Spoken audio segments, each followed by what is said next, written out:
everybody. Please do not throw the football when I'm talking. That's very disrespectful. All right, guys, listen up. This is Angelo Koca. All right? Angelo used to play football for me in the early 2000s. Okay? No, like 2012. 2012. Like around 2012. All right? Listen up.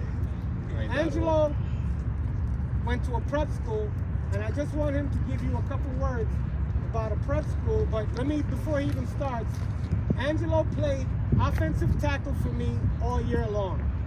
On championship day, they shut down my MVP. I had the MVP, best running back in the league, and the Harlem Jets shut him down. I took Angelo off the line. I put him at tailback. Oh, that was Angelo? And he ran for over 200 yards in the championship game. In 3 quarters? This is Angelo that did that in 3 quarters. All right? That's crazy. And 3 touchdowns. Wait, listen. Why go to a prep school as opposed to a regular public school? Because it will change your life. Please, Angelo, introduce yourself. Yeah. Thanks for having me, guys. You know, I see a lot of familiar faces in here because I was here over the summer. Jack, you know, I don't know where JoJo is, but he needs to listen to this too. He don't come no more. But no, so, you know, prep school really changed my life. You know, the opportunities that you guys are given here can translate to even more out into a different dynamic, into boarding school, because you get opportunities that you would never have in New York City. You know, like when I first started, I was going to play for my local high school, Long Island City, and Coach Tim reached out to me and he was like, look, I want you to play for me and Coach Paul because there's other opportunities out there that you don't really have.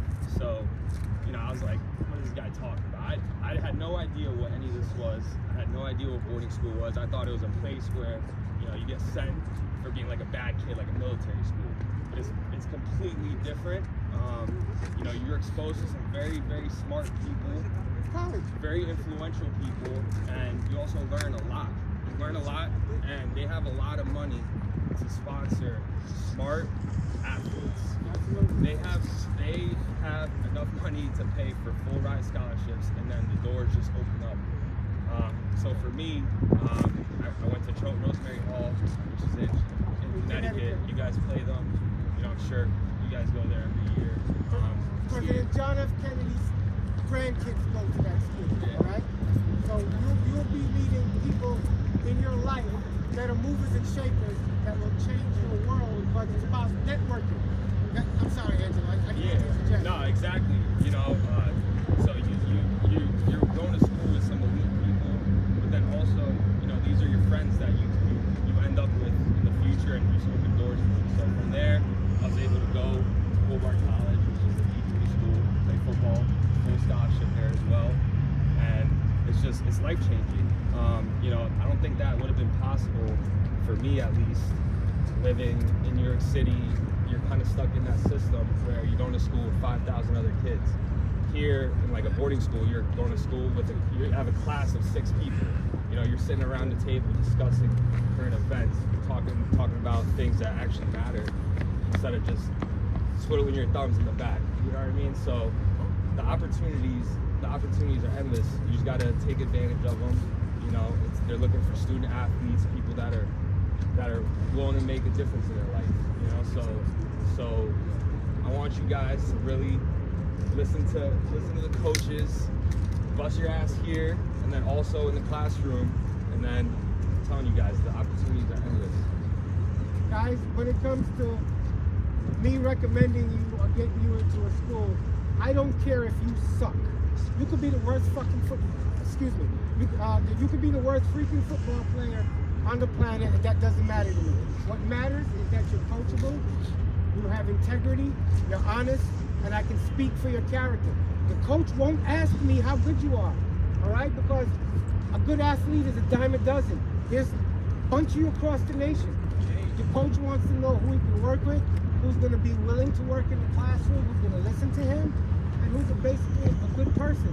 So that's what you have to work on, and that will help get you into any school across the nation. I will go all out for you. I will make you a highlight tape. I will give you a letter, whatever I got to do to go all out for you. you do is just, maintain your part by doing a little bit with the grades.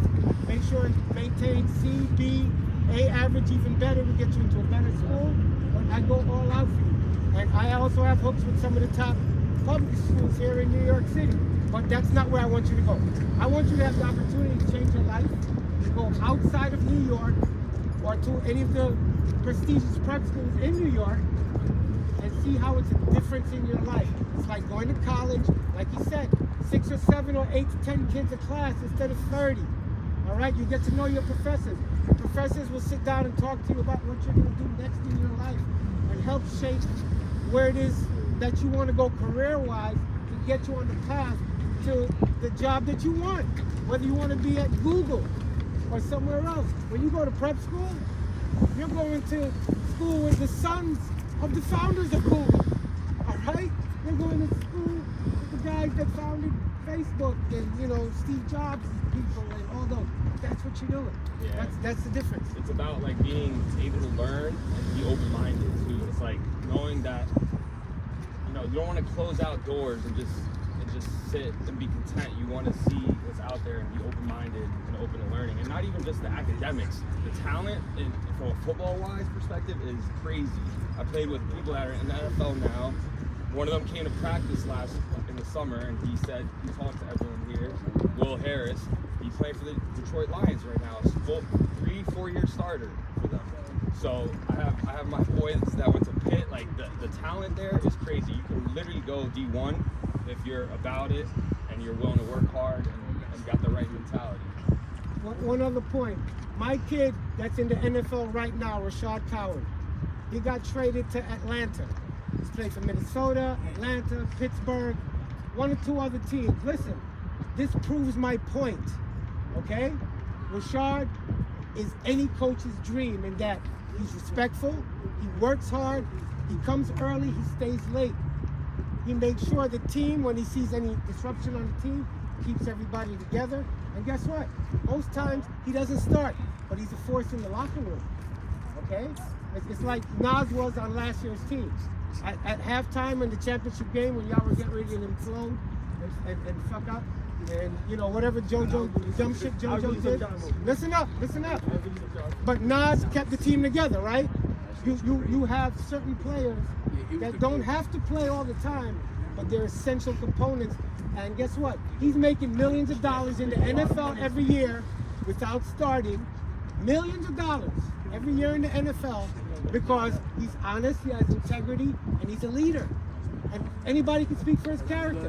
When he went to Old Dominion, after playing for me a year, one thing coach said to me was, what about this kid? I said, that's the kid right there. I promise you he'll be a pro. All right? I said, he leads on and off the field. He doesn't take no for an answer on the field from anybody. He goes all out. I saw that kid put my team on his back and beat an undefeated Philadelphia team.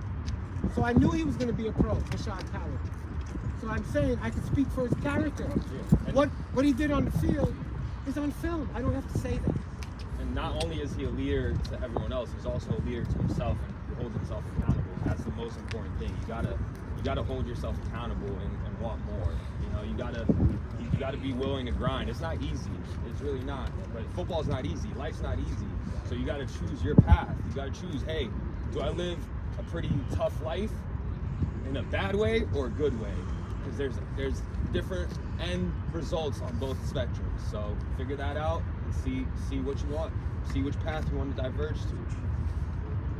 All right, fellas. Any questions for Coach Angelo? Yes, sir. What was that?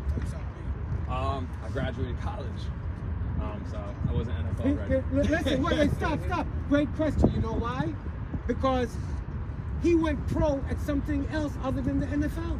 He got a degree. He got a degree, so he's already a pro before going to the NFL. That's what you have to understand. Okay? When you get the college degree, that's how you win. I don't care about you going to the pros. I could give 2 shits about you going to the pros. I care about you getting a college degree so that, guess what? After the NFL, because I played with NFL players. Owen Gill, Devon Mitchell got drafted first round each on my team that I played with. And both of them, after a year or 2 in the NFL, were out in the NFL on injuries. So what good did it do them? None, but they could fall back on their college degrees and continue on forever in life. You get it now? You can make it to the NFL, but it doesn't guarantee you anything. The college degree guarantees you being professional at something for your entire life. Feel me? Coach Paul, and you just reminded me. So my company, I don't know if you know him, Myron Role. He played safety at FSU. He's a Rhodes Scholar. He went to study at Oxford. He's now one of the top brain surgeons in the world. Did he play for Tennessee? He played in the NFL. He played in the NFL. We brought him in to talk to us, my company, and talk about diversity and inclusion and how he really conquered and a space that not a lot of people have conquered like him. So, you know, he took a path that not a lot of people take. He was willing to set the NFL aside and become one of the top brain surgeons. I'm sure he's making a shit ton of money right now, and he has a purpose that's higher than that. He knew that the NFL coach So, you know, and he knows, CTE, like there's a lot of different factors. He went from NFL to using his degree. I remember that drive. They were hating on that guy. All the analysts, they were like, "Yo, we're not sure if he's serious about football." That guy was serious about both things. I remember Myron Role. Yes, and he's a brain surgeon. We just had a call with him yesterday. My company brought him in and talked to us. You can call him? What was that? Can you call him? No, I don't have his number, but he did instill a lot of wisdom. So you guys get it? You say you played in 2012, right? 2012, yeah. For the Lions? No, I played for the Falcons. Oh yeah. Undefeated team. Yeah. We're undefeated too. So. Lions. Hey, congrats on the championship. Thank you, man. You won one too, right? But he beat the Harlem Jets, who was undefeated. Not LBX. Sorry to rain on your parade. Anyway. LBX when he lost to us. 3 times. 3 times in a What row. you saying? 3 times in a row. First time they ever went to a championship. I did get a nice ring in college. Anyway, it was good stuff, guys. You got cool? All right, guys, listen. Wait, hold on. Because it No, means wait. nothing now. You gotta win this You got year. this on camera? You got this on camera, right? Wait. No, You can't win this year. wait, listen. Because it means nothing now. You gotta win this year. Yeah, we're gonna win this Do year. my previous championships mean anything? No. You gotta win this No, but wait, year. hold on. We the first Lions team to ever win Guys, the yo, championship. hey, before we go, clap it up for Coach Angelo. For taking the time to come down there. All right, let's get back on the Let's make field, it guys. happen, fellas. Thank you, Let's go. guys. See what he don't want to admit is we the first Lions